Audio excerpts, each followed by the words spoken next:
Hello, everybody. I wanted to go over Lab 1 with you. So there were a few questions about Lab 1 and how to set it up. So let's work through Lab 1 together just quickly, and then you'll be able to work through that this week. Let me share my screen and bring Lab 1 up. Lab 1 is on velocity and acceleration. So you're going to be doing a couple of different experiments in this lab. In the first part, you're going to be measuring your walking speed. And in the second part, you're going to be measuring the acceleration due to gravity. So in the first part, which involves measuring your walking speed, it says on the floor in a hallway, mark off a walking course 3 meters in length. It doesn't have to be 3 meters, okay? It should be at least 3 meters. It could be longer. Doesn't have to be exactly that long. But let's suppose the distance that you walked was 3 meters. You're going to then start walking outside of that 3 meter range, and you're kind of gonna get going. And then as soon as you get to the starting point of that 3 meter length, you're gonna push your stopwatch. You can use your phone or you can use your watch. Doesn't really matter, but you're going to time how long it takes you to walk 3 meters. So let's just suppose it takes you, I don't know, 4 seconds to walk that length of time. Obviously, your numbers are all going to be different because everybody has a different walking pace, right? So, it's not going to be exactly 4 seconds. This lab is kind of hands-on, so it's up to you to determine your own walking pace. Now it says calculate your average walking speed in meters per second. Okay, so if you want to know the speed, you're going to take the distance that you traveled and divide it by the time it takes for you to travel that distance. In this case, the distance that you traveled is 3 meters, or whatever distance that you walked, right? And then you're going to divide that by the time it took you to walk that, which is 4 seconds. It'll be different for your data. And so if you plug that into your calculator, 3 divided by 4 is 0.75, and the units for that are meters per second, right? It's a speed, it's meters per second, so we're going to put meters per second here. So your average walking speed for the data that I put in here is 0.75 meters per second. Obviously, yours is going to be a little bit different. Everybody walks at a different speed. That's how you do part 1. If you want to convert your walking speed to miles per hour, I'm going to pause this real quick so I can find the conversion between meters and miles.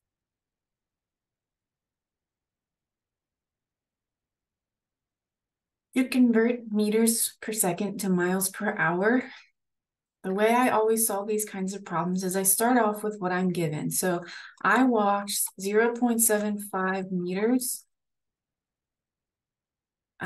Actually, I'm going to do this on the whiteboard. Let me bring this up.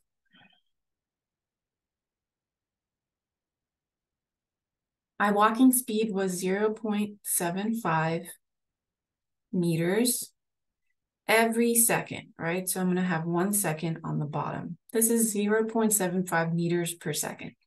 If I want to convert this to miles per hour, I need to multiply by my conversion factors. If you look up the conversion factor from meters to miles, there's 1,609 meters in every mile. A meter is about the same as a yard. It's about 3 feet. So I'm going to put 1,609 meters on the bottom of this fraction, and I'm going to put 1 mile on the top of the fraction. I'm putting meters on the bottom so I can cancel them out, and I'm going to be left with miles on the top, which is what I want in my final answer, miles per hour. Notice that 1 mile and 1,609 meters are exactly the same length, right? So I'm taking the same length on the top with the same length on the bottom. It's like I'm multiplying by 1 here. So I'm not changing anything about the actual length. I'm just converting the units of it. And now the next conversion factor is I need to convert seconds to hours. And if you look that up, there's 3,600 seconds in 1 hour. I'm putting the seconds on the top here so they cancel out with the seconds on the bottom. And I'm left with miles on the top and hours on the bottom, which is exactly the units that I want, miles per hour. And now let's multiply everything out. So I'm going to do 0.75 multiplied by 3,600. And then I divide by 1,609, which is on the bottom of the fraction. 1.67. I'll round it up to 1.68. So this is 1.68 miles on the top and hours on the bottom. So miles per hour. Okay. That's reasonable, right? A walking speed isn't that fast, so we shouldn't be getting some crazy number here. Okay. So that's how you do part 1, calculate your average walking speed and convert it to miles per hour. Okay. The next part involves calculating the acceleration due to gravity. So in this case, you're going to be dropping 2 different objects from a certain height above the ground. And you're going to use your stopwatch again. You can use your phone. Probably phone would be the best because it's a little bit more precise. You can use your phone to calculate how long the objects fall. Pick 2 objects that aren't going to have a lot of air resistance on them. If you drop a feather, it's not going to work very well. Drop things like maybe a key or a small ball that doesn't have a lot of air resistance. Something that's not going to experience a lot of air drag. Okay. And you're going to drop it 3 times and time how long it takes for it to hit the ground. You want to drop it from the same height every single time. So let's suppose object 1, I drop it from a distance of 3 meters. Again, you can choose any height you would like, but you should go kind of high, because if it's too short of a fall, you won't get an accurate time measurement. It'll be too quick for you to actually measure the time. So I'm going to assume that I'm dropping these objects from a height of 3 meters. So that means they fall 3 meters down. Okay. And I'll just do it for object 1. Let's suppose the first time I get is 0.8 seconds. And let's say I drop it a second time and I get 0.9 seconds. And then the third time I drop it, I measure 0.7 seconds.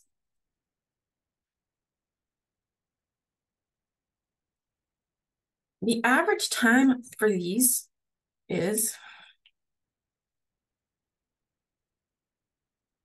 0.8 seconds. Now, knowing how far the objects fell and the average time that the object fell, I can calculate the acceleration due to gravity. And if you read in your textbook, the acceleration due to gravity is 9.8 meters per second squared. Anything that I drop is going to accelerate towards the Earth at a rate of 9.8 meters per second every second, or 9.8 meters per second squared. Okay. Now that's ignoring air resistance. Okay. But most things are going to be pretty close to that. All right. So I'm going to calculate what the acceleration of this object was and see if I get close to 9.8 meters per second squared. That's the goal. Okay. So to calculate the acceleration of this object, number 1, I'm going to use my kinematics equation that's shown here. Delta y is the distance that the object fell. So that's going to be 3 meters. V initial, V with this little subscript I stands for the initial speed of the object, which in this case is 0 because we're just dropping it from rest, right? I'm not throwing it up or throwing it down. I'm just dropping it like from my window. So I'm not giving it any initial speed. So this term is going to be 0. And then 1/2, the acceleration in the y direction just means the vertical acceleration here, which we're going to solve for, which we want it to be close to 9.8. And then time is the average time that we solved for up here. So I'm going to use my whiteboard again and share. So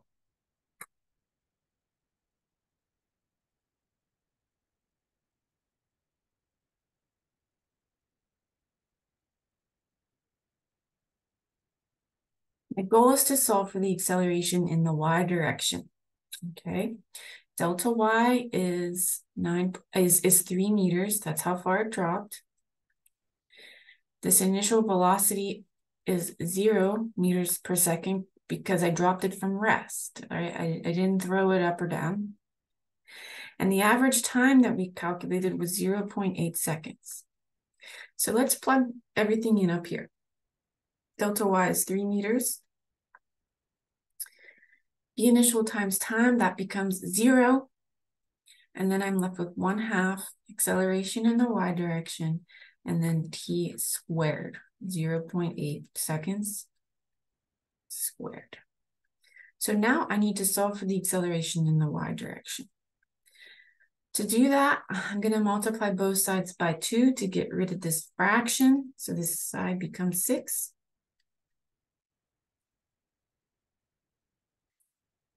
And 0.8 squared is 0.64.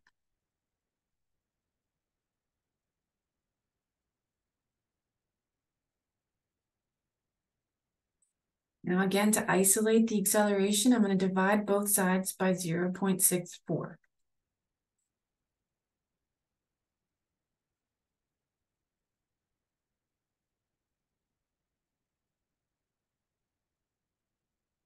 Six divided by 0.64.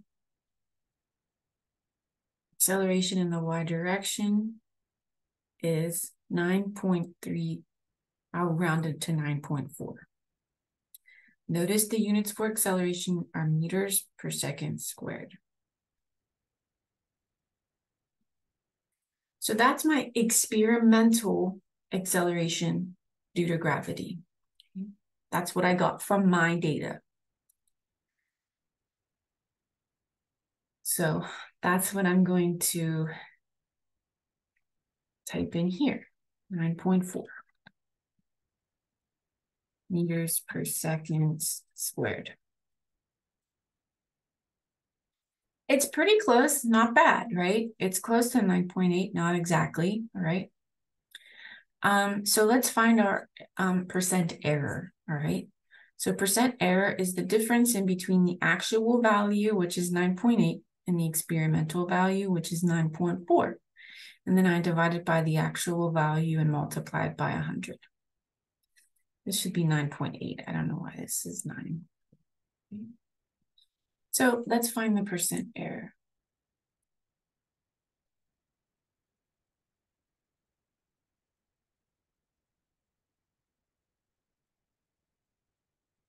Actual minus experimental.